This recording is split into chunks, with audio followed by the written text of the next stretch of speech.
Hey everybody, I'm Ebony. This is Ebonee's Creativity. Thank you so much for joining me here on my channel. Today's video is going to be kind of a continuation of my living room project that I've been slowly but surely working on. I've been brainstorming and trying to peruse the internet to see what ideas I could find for an accent wall. I want to change this wall over here. I'll show you more details about how it currently looks in a few seconds. I saw an idea that I like. I'm not quite sure if I will like it in practice as much as I do in theory, but we will go ahead and figure that out during this video. So leave me a comment and let me know what you think about the final outcome. Thank you so much for watching. Let's hop right on into this video.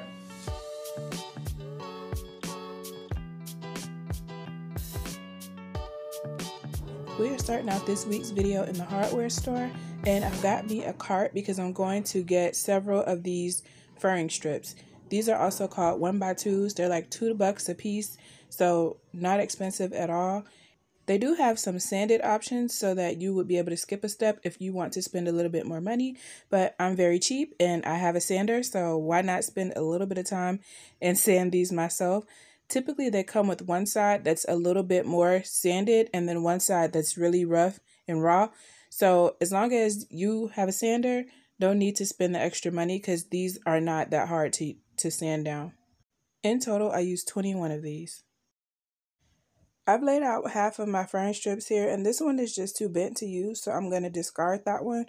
But now I'm just going over this with 200 grit sandpaper, and I'm trying to make sure this is smooth to the touch so that my stain looks nice when I go to stain it.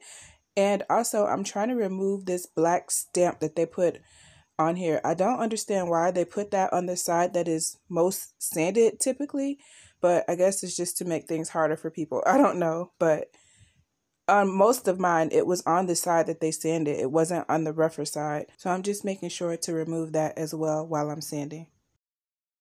Luckily, that sanding didn't create too much dust, but for the little bit of dust that it did kick up, I'm going to go ahead and wipe that back with a microfiber cloth. Here is what we are attempting to do today. So I saw this on Pinterest. The creator is the Navage patch, and I just really liked how it looked and it made me stop scrolling, and typically those are the projects that I do. I just saw this picture and scrolling. I know there's a blog post that's attached to it if you're interested in going to it, but I didn't go to it because I don't like to copy anybody's stuff verbatim. Like, I like to customize it to make it my own. I knew that I wanted my longest pieces to be longer than what's in the picture. I wanted mine to come like to where I had my second picture on my V shape on the wall. So I just based the rest of my measurements off that. So that was 36 inches, which was my longest measurement. And then I just used my eye to kind of copy their pattern based off that. This is my cut list for one side of the wall. So since I'm doing both sides of my wall, I just multiplied this cut list by 2. So now I'm at the saw cutting out all these pieces. I think my cut list only had like 41 or 42 pieces, but I ended up using 50 pieces for each side. If you're trying to watch this video to learn how to do this project on your own, I'm really sorry I can't give you specifics, but that would be really hard to do for this kind of project because there's several different factors that will affect how much wood you need.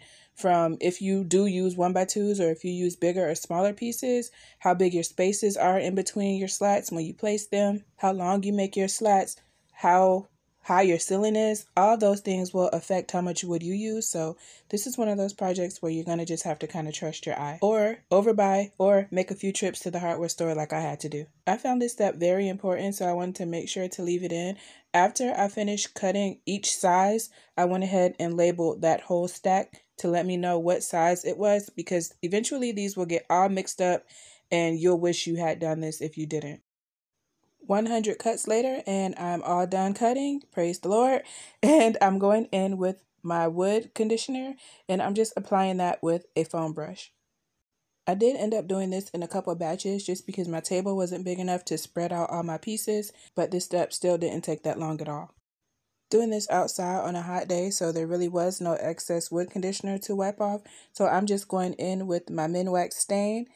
Fun fact, this can of stain is at least 9 years old. The previous homeowners left it here when they left, and it's so old that it has actually like kind of turned from really liquidy to a gel stain, and I absolutely love it. Not too sure why it kind of got thicker instead of drying out because the lid wasn't even on that good, but I am loving the way this is applying. I'm applying this with the foam brush as well, and it's just really easy to wipe on.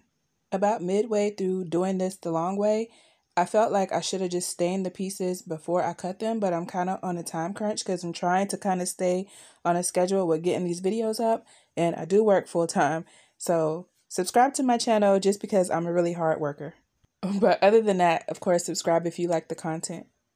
But I'm thinking if I had stained these while they were in the long 8-foot pieces that I bought them in, although I would have had to wait for them to dry before cutting them, that would have been a lot easier if I had the extra time to spare. So if you want to recreate this and you have extra time to spare, just stain them first while they're in the long pieces, then wait for them to dry and then cut them.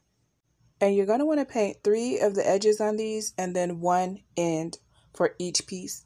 I missed a couple of the ends while I was staining because as you can see my pieces are kind of laid close together, but I'll show you how I ended up going back to correct that a little bit later in the video. Here's how one batch of these looked while drying. I left these outside to dry overnight to try to kill some of that strong stain smell because it can be a little bit overwhelming once these are inside. I love to display family pictures because due to me being a rogue middle child, I don't live near anyone in my family, but I have other areas where I can display these photos. If you're nosy and you want to see my pictures, here's me, my dad, and my sister. Me, my sister, my mom and dad. There's baby Ebonee on there, right there. And here is my twin brother and sister. And then my older sister, me and my mom. And this is my senior portrait. And again, the twins, my sister, my older sister, and me. So there's me. And it's my mom and dad back in the day. But honestly, I'm just kind of tired of these pictures. And I want a new look. I've been here for a while. I don't really like how I put them. I just was kind of trying to take up the space. And there is a little paint chip right there that I need to replace. But I'm just kind of tired of how this looks. So I want to change it up. So now I'm going to go ahead and remove these. They're only held up by 1 nail, which is really great. And they're pretty nice quality. They came from Michael's and they were a little pricey. So I got them on sale because I didn't have it to do to be spending a lot of money on frames. Another fun fact, I used to work at Kirkland's, and so I got this clock from there a long time ago and I really love it. So I'm going to keep it. If you're keeping up with the videos on the channel, you'll know that I did a mantle makeover a couple videos ago. If you haven't seen it, I will link it down below. But there was a little dust on this wall kind of remaining from that makeover. So I'm just using my mop to make sure that I clean the wall off before I proceed with my project. Now it's time to get these babies up on the wall. So I'm just going in with my first slat and my level to make sure this is level. This will probably be a problem for most of you like it was for me because, of course, we have houses that are no longer completely square. So I just used the level to make it look as good as possible. Then I took a 1/2 inch square dowel and I'm just using that as my spacer. And I have my brad nailer here with 2-inch brad nails and I'm just going down the wall. My spacer is straight, so that is a really big help in keeping everything lined up, but I also did use my level every few pieces just to make sure everything was still straight. I think I finally made the YouTube algorithm happy because I've been getting an onslaught of new subscribers and new people commenting, showing me love, and I just want to say I really appreciate it. Believe it or not, even after all this time I've been posting these videos, I only have about 3 people that I know personally who continue to watch my channel on a regular basis. And so for those of you whose names are pictured on the screen, thank you so much. You show up, you support me week after week. It's been a couple years now, and I've not had the best lighting, not had the best equipment. I just come here with my creativity and you continue to show up to watch me. You are my oldies but goodies and I really appreciate your support, so thank you so much. So I'm going to digress from my sappy stuff now because one side of my wall is complete and I think it's looking great. Like I mentioned earlier, I missed some of the edges just because my pieces were laid out kind of close together. So I just have a really small Dollar Tree brush and I'm just taking a little bit of stain and painting it on the edge.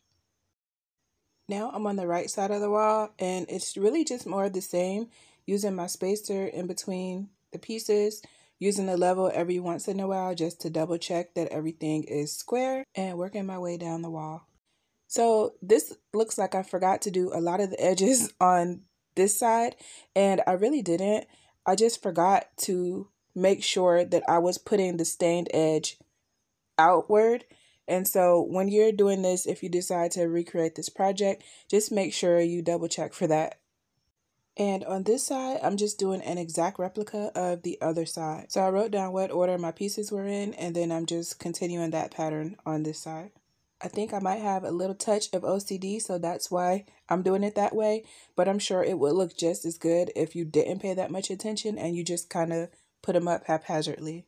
And you might have just saw me tap one of my pieces down with my mallet.